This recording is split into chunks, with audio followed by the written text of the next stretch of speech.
অনেক দিন আগে এক জঙ্গলে এক চতুর শেয়াল বাস করত। তার ধূর্তামির জন্য সবাই তাকে ভয় পেত। একদিন প্রচণ্ড গরমে শেয়াল জল খুঁজতে খুঁজতে ক্লান্ত হয়ে পড়ল। হঠাৎ সে একটি গভীর কুয়োর পাশে এসে দাঁড়াল। অসাবধানতায় তার পা পিছলে গেল আর সে সোজা কুয়োর ভেতরে পড়ে গেল। আরে বাবারে, এখন কিভাবে বের হব?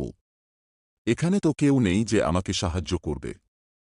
ঠিক তখনই একটি ছাগল জল খুঁজতে খুঁজতে কুয়োর পাশে এলো। এই শেয়াল, এখানে কি করছিস? ওহে ভাই, এই কুয়ার জল দারুণ ঠান্ডা আর মিষ্টি।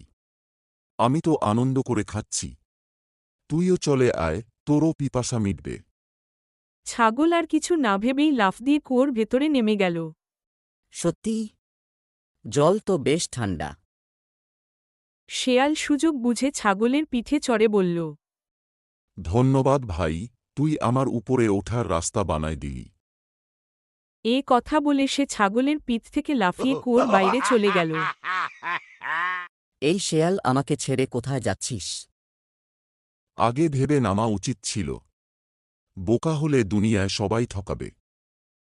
এখানে আমরা শিখলাম, যে কাজই করি না কেন ভেবে চিন্তে করা উচিত। তাড়াহুড়ো করলে অন্যের ফাঁদে পড়ে যেতে হয়।